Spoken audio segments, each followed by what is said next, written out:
Well, he says, it's written all over your face. You're afraid of going to a seance. But he says, I know you. He says, you're going to come. And then he started telling me how brave I was when I was aboard ship, different things. He says, you're not the same man, you're changed.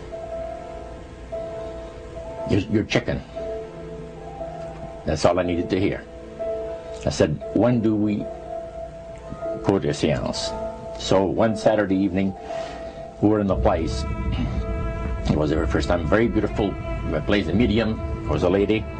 She had a gorgeous new home in Montreal. And there were about 20 invited guests there. I wish I was one of them. And she communicated with the spirits for different people there. And they were telling them what the spirit said. One man said, I would like to talk to my friend that died 6 months ago. But I don't want him to appear. Just want to talk to him. Because he says, I don't trust you talking to my friend for me. So the medium says, let me inquire of the spirit. Yeah, the spirit will talk with you. And that big masculine voice was heard in the place. It says, hi, Frank. It's nice of you to ask for me to talk with you. And they had a little chat. And after it was over, Frank says, this is the greatest thing on earth, to be able to talk with the spirits of the dead. Then the medium said, we have a very special surprise tonight for you people. A spirit will manifest itself openly here in a few minutes. And it's like a big gust of wind hit the building. And right through the wall. Now the lights weren't terribly bright, but they were like living room lights. A couple of floor lamps and maybe some of these. And that translucent being seemed to come right out of the wall. How did you feel right at that moment? It's almost like my heart stopped a little bit. Very weird feeling. So it was a lady in a beautiful evening gown, floorling. And she said to Mary, my dear sister, you are so wonderful to have asked for me.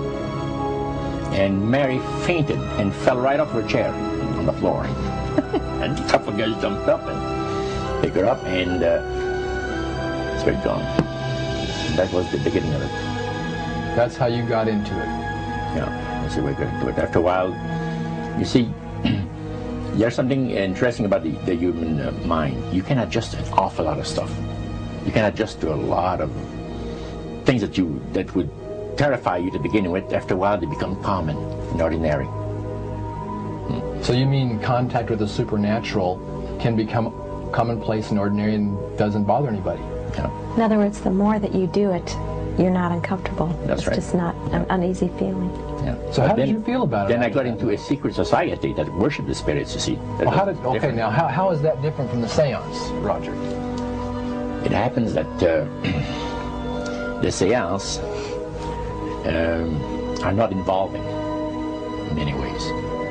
But when you get into a secret society of spirit worshippers, then, and especially when you're invited there by the direction of the higher-ups in the spirit world, you never get out of there alive. And this is exactly what my friend and I were up against. We didn't know anything about. And there was a very, very popular big band leader. Jazz musician? Band, yeah, very famous. And one night we went to one of these seances, and he was with his wife. So Roger, you're at this restaurant. What happened? We sat there, and we had our favorite alcoholic beverages, and as we talked, the band leader says, I want power. I go right to the source of power. And he says, how do you think that I became famous the way that I am? Well, I said, you must have had some good luck. Well, he says, there's no such thing as good luck. He says, there's either some power working for you somewhere, or you don't get ahead in this world. Not in my type of occupation. So it went from there. We got talking about spirit worship. Did it intrigue you? Or did it make you want to find out more about what exactly he was talking about? Yeah. So he said the supposed spirits of the dead that you're talking with are demon spirits. They're fallen angels. They're beautiful beings. Just set it out, just like Oh, that. yeah. It didn't make you uneasy when he said they were Well, demon it shocked you a little bit, something that you first hear mentioned to you. He said, you guys have got a great future ahead of you. Because we've been told, the high priest of our society, secret society, has been told that the master has very special plans for you too. Now, what did he mean by the master? Satan. And we were interested to hear more about it. And he told us, he says, look, we worship spirits. We worship Lucifer and all his angels. They're just as beautiful as they did before they were cast out of heaven. He says there was a misunderstanding in the whole thing. He says among the inhabitants of the galaxies. And he says our master was misunderstood. And God did not bear with him like he does with people that make mistakes today. So we're in a warfare, good against evil. And we happen to be the evil ones, but we're not that bad.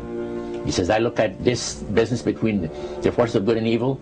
He says, you believe in one person believes in God, and everyone believes in Lucifer. It's like politics. So the great controversy is real. And you've heard someone talk about it that's on the other side. And to these people, they are sold to the fact that Christ will not return to this planet with power and great glory. He's going to abdicate all claims to the planet, because the high priest once said that Christ will abdicate all claims to the planet because he knows that it is lawfully and rightfully Satan's. And at that time, he says, so the priest says, well, now, he says, for those of you that are new, let me tell you that this is the most feasible way, he says, to please the spirits.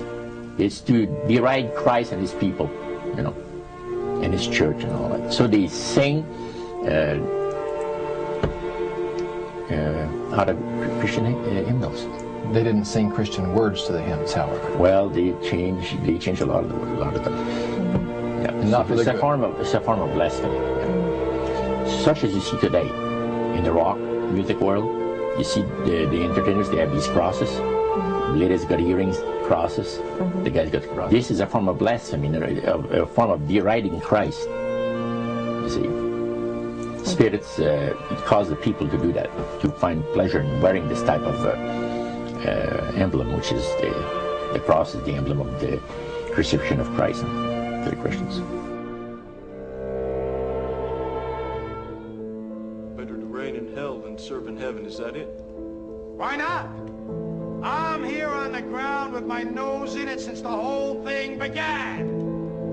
I've nurtured every sensation man has been inspired to have. I cared about what he wanted, and I never judged him. Why? Because I never rejected him, in spite of all his imperfections. I'm a fan of man! I'm a humanist. Maybe the last humanist. Who, in their right mind, Kevin, could possibly deny the 20th century was entirely mine?